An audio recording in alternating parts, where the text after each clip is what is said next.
안녕하세요, 여러분. 오늘은 우리 몸에서 아주 중요한 역할을 하는 뼈에 대해 이야기 나눠보려고 해요. 특히 나이가 들면서 생길 수 있는 골다공증을 예방하는 방법에 대해 이해하기 쉽게 알려드리도록 하겠습니다. 오늘 우리가 함께 볼 내용은 총 8가지로 구성되어 있습니다. 나이가 들면 뼈가 약해지고 쉽게 부러질 수 있다는 말 들어보셨죠? 뼈가 잘 안 만들어지고 오히려 없어지는 것이 많아지면서 골다공증 위험이 커지게 됩니다. 뼈 건강을 알아보려면 크게 3가지 평가를 받게 됩니다. 첫 번째, 운동은 얼마나 하시는지, 집안일이나 일상생활은 잘하고 계신지 등 확인합니다. 두 번째, 병원에서 골밀도 검사나 엑스레이 같은 기계로 뼈 상태를 정확히 살펴봅니다.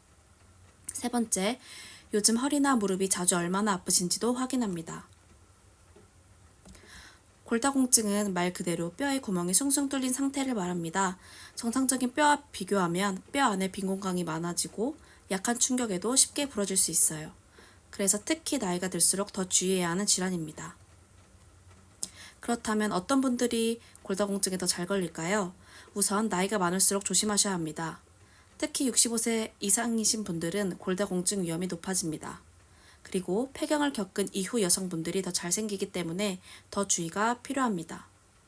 또한 몸이 마른 체형이신 분들, 가족 중에 골다공증을 앓았던 분이 있는 경우, 운동이 부족한 분들의 경우 주의가 더 필요합니다. 또한 흡연을 하시거나 술이나 커피를 많이 드시는 분들도 골다공증에 걸릴 위험이 커집니다. 다음은 증상에 대해 알아보겠습니다. 골다공증이 있어도 처음에는 특별한 증상이 없을 수 있습니다. 그래서 모르고 지나치는 경우도 많은데요. 이런 변화가 보이면 의심해 볼 수 있습니다. 첫 번째, 키가 줄어듭니다. 두 번째, 등이 구부정해집니다. 자세가 점점 안 좋아지고 등이 휘는 것도 신호가 될 수 있습니다. 세 번째, 허리나 등이 자주 아픈 것도 관련이 있을 수 있습니다. 골다공증이 있는지 확인하는 가장 쉬운 방법은 골밀도 검사입니다. 우리 뼈가 얼마나 단단한지를 확인하는 건데요. 검사 시간은 10분에서 15분 정도밖에 안 걸리고 무엇보다 아프지 않아요. 통증 없이 누워서 받기만 하는 검사입니다. 특히 65세 이상 여성분들은 1, 2년에 한 번씩 이 검사를 꼭 받아보시는 게 좋습니다. 골다공증은 조기에 발견하면 훨씬 쉽게 관리할 수 있습니다. 지금부터는 골다공증을 예방하는 방법에 대해 말씀드리겠습니다. 먼저 드시는 음식부터 바꿔야 됩니다. 칼슘이 많은 음식이 좋은데요. 우유, 치즈, 두부, 멸치, 시금치 같은 음식이 뼈를 건강하게 도와줍니다. 그리고 비타민 D를 먹는 것도 중요합니다. 연어, 고등어, 계란 노른자에 많이 들어있습니다. 반대로 짠 음식이나 탄산음료, 카페인은 줄이셔야 됩니다. 이런 음식은 뼈를 약하게 만들 수 있으니 조심해주세요. 비타민 D는 햇볕을 쬐면 우리 몸에서도 만들어집니다. 그래서 매일 아침 햇볕을 10분에서 20분 정도 쬐어도 뼈 건강에 도움이 됩니다. 단, 한낮의 강한 햇볕은 피부에 안 좋을 수 있으니 꼭 피해주세요. 운동도 뼈 건강을 지키는데 정말 중요합니다. 몇 가지 알려드리도록 하겠습니다. 매일 30분씩 걷기 운동을 하시면 뼈에 자극이 가서 더 튼튼해져요. 무리하지 않고 천천히 꾸준히 하시는 게 제일 중요합니다. 걷기 외에도 계단 오르기, 고무밴드를 이용한 운동, 가벼운 요가도 뼈를 튼튼하게 해줍니다. 이런 운동들은 관절과 근육을 함께 움직이게 해서 더 효과적입니다.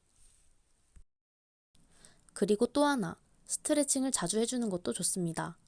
스트레칭은 근육을 풀어주고 몸이 부드러워져서 넘어질 위험도 줄어듭니다. 여기 보이는 동작들처럼 간단하게 따라하실 수 있어요. 뼈가 약해졌을 때 가장 무서운 게 넘어지는 것입니다. 그래서 미리 예방하는 환경을 만들어야 하는 것이 중요해요. 첫 번째, 욕실 바닥에는 미끄럼 방지 패드를 꼭 깔아주세요. 두 번째, 화장실이나 침대 옆에 손잡이를 설치하면 훨씬 안전하게 이동하실 수 있습니다. 세 번째, 조명이 어두운 곳은 밝게 해주세요. 혹시 밤에 화장실 가려고 일어났는데 방안이 어두워서 휘청했던 적 있으신가요? 그런 곳에는 크지 않고 너무 밝지 않은 전등을 설치해 주시면 훨씬 안전합니다. 네 번째, 실내에서도 지팡이나 보행기를 사용해 주세요.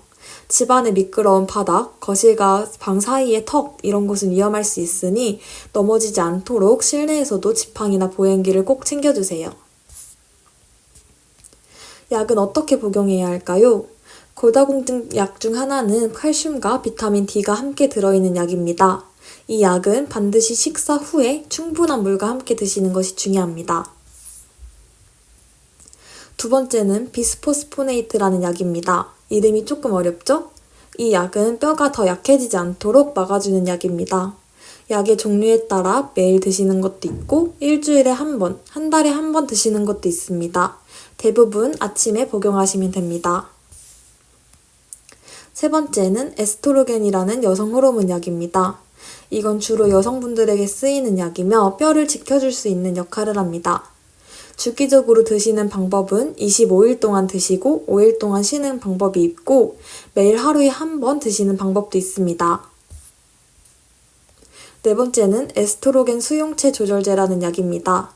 이 약은 뼈를 튼튼하게 도와주는 약으로 다른 약과 다르게 식사와 상관없이 매일 하루에 한 번만 드시면 됩니다. 우리 뼈는 겉으론 잘 보이지 않기 때문에 정기적인 검사를 받는 것이 정말 중요합니다. 골밀도 검사를 하면 뼈가 얼마나 튼튼한지 미리 알 수 있고요. 피 검사를 통해 칼슘이나 비타민 D가 충분한지도 확인할 수 있어요. 이 내용은 다시 한번 기억하면 좋을 것 같습니다. 첫 번째, 뼈는 눈에 보이지 않지만 우리 몸에 아주 중요한 역할을 합니다. 두 번째, 하루 한 잔 우유, 30분 걷기, 햇볕 10분이면 충분히 뼈 건강을 지킬 수 있습니다. 세 번째, 매일 조금씩 실천하는 것이 가장 중요합니다. 앞서 설명해드린 내용에 대해 퀴즈를 풀어보는 시간을 가져볼게요. 1번, 다음 중 골다공증을 예방하는 습관은? 정답은 2번, 매일 조금씩 걷기입니다. 매일 30분씩 걷거나 스트레칭을 해주는 것은 골다공증 예방에 도움이 됩니다. 단 무리하지 않고 꾸준히 하는 것이 중요해요. 다음 질문에 대한 정답은 OX로 맞춰보도록 하겠습니다. 비스포스포네이트 약물은 물과 함께 저녁에 복용한다. 정답은 X. 비스포스포네이트라는 뼈가 더 약해지지 않도록 도와주는 약은 제형에 따라 매일 또는 주 1회 또는 월 1회 아침에 복용해야 합니다. 오늘은 골다공증에 대해 배우고 퀴즈로 복습까지 잘 마무리를 해보았습니다. 오늘부터 하나씩 실천하시면 뼈 건강을 충분히 지킬 수 있습니다. 늘 건강하시고 들어주셔서 진심으로 감사합니다.